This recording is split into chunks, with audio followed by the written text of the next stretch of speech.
Hey, what's up? Uh, Lots of really good feedback for that Instagram that went out last night. What you saw on Instagram was just a couple minutes of a little bit of a introduction. Go to the link in the bio, and we have roughly 30 minutes of me recounting an evaluation of a professional golfer that had back pain, what we tried, what we didn't try, where we thought this was going, and update to that if you haven't seen it. Spoiler alert, I have not seen him since. I have seen him training with Mitch in the gym, and he looks good. He's happy. I would like to have continued to see him. Now, at what point do I really think the one needle in his spine, one needle in his hip, whatever other interventions solved his problem? Absolutely not. I would probably say he is similarly susceptible to whatever he had, because there's no imaging. We're not going with a firm diagnosis. We're just going with his back hurt.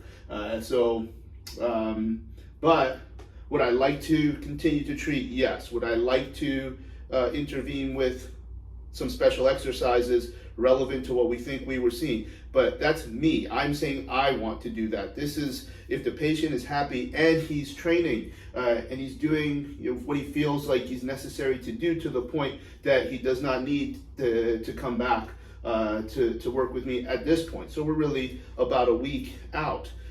One needle does not create this magical effect. It is not impossible to see a dramatic change in symptoms. Is that from a mechanical effect? I doubt it. Perhaps now, this individual, as a professional golfer, maybe not the toughest dude in the world. Maybe he was catastrophizing his verbalization of what he felt, and this was something that could be improved significantly with minimal intervention. I like the fact that he's training. I like the fact that he's happy. What I want to do is, like, so far down the list of what this individual feels like he needs, and we're going to run with that for now. Do I think I'll see him again? Probably. Is he very happy with how he's doing? Yes.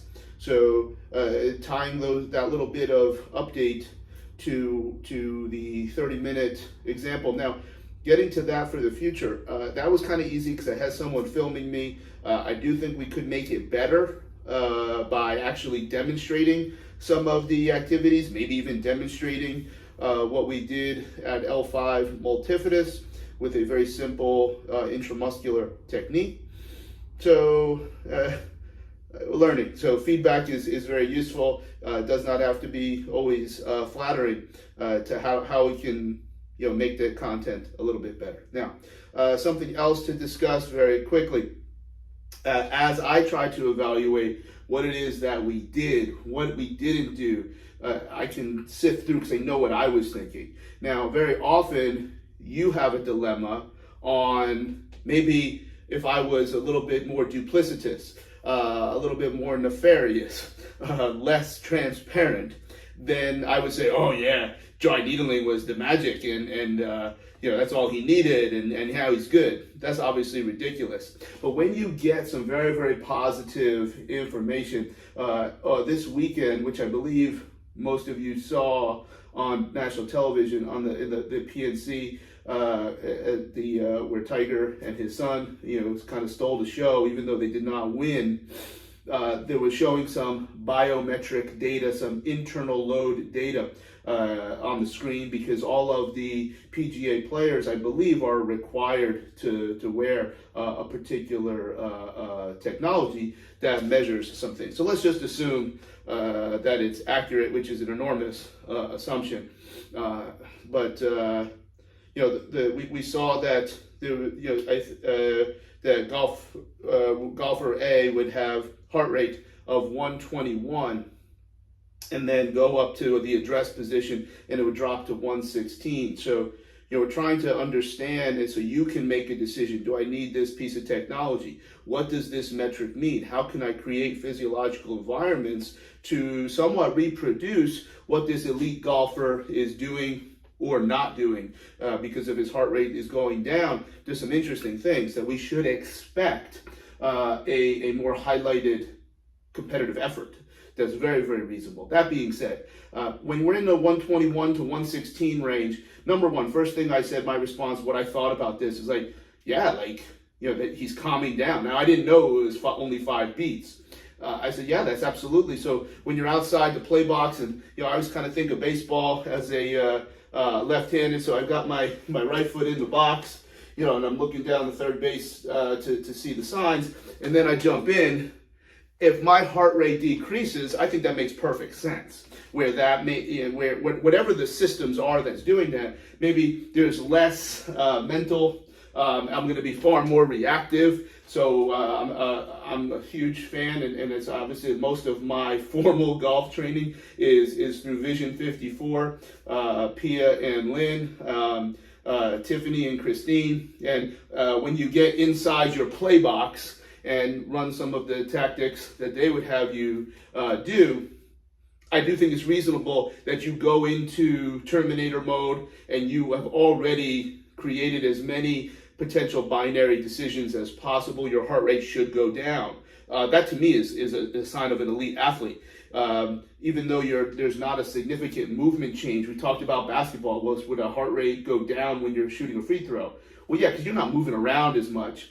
But ultimately, that part I thought was, I would expect an elite golfer to decrease their heart rate. Now, when you're at 121 and you go to 116, is that really that big of a deal? It could be, but I don't think so. We're in the same range. This is still significantly aerobic. I'm not buying it. Number two, we should probably expect elite athletes to have significant eccentric heart value.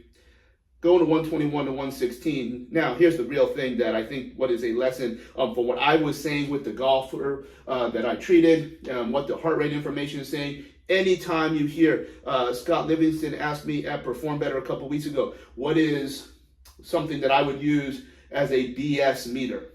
You are not allowed to only look at 2 times that where there was 0 standard deviation. So you can't even tell if 5 beats is meaningful or not. You need to look at all 18 holes. You need to look at every tournament he plays. You cannot just tell me the good things. I'm not allowed to just tell you, like I said, if I was nefarious, if I dry needled so-and-so and we had this amazing result and he's back to training after 1 session. I'm not allowed to tell you that without telling you every single time that we saw someone with that presentation and tried that treatment. That is just ridiculous. And I think that's a good BS meter to judge me, to judge anybody who you listen to. If they're only telling you how amazing and brilliant their stuff is, but they don't tell you when it doesn't work, or don't put a significant caveat, hey, this doesn't work all the time. I like you've heard the cliche, the line that I use. Yeah, they left that out. They left that part out of your 2-day course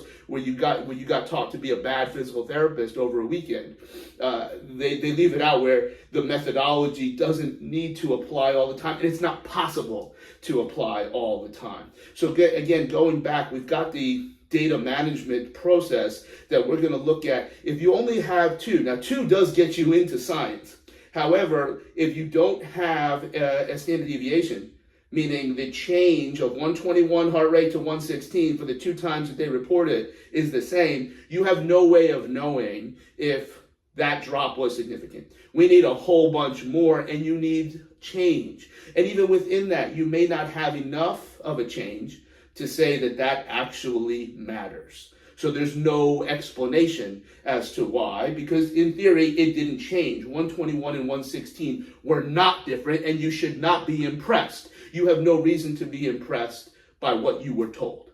It's just like you should not be impressed by me saying that if I dry needled golfer X and he had this amazing result. I need to tell you every single time. I need to tell you when it worked. I need to tell you when it didn't work. And we need to surround it with all of the unique context. And even then, you can still demand more context because my context will never be the same as someone else's, and vice versa. So looking at it from the data side, but then from a physiological side, I think your heart rate should go down if you're an elite athlete and it comes time to show out. That to me is very, very interesting. But understanding smallest meaningful difference, understanding standard deviation. Now, you are allowed to decide the smallest meaningful difference. The more stratified your data is, you may find that it's maybe less than one standard deviation.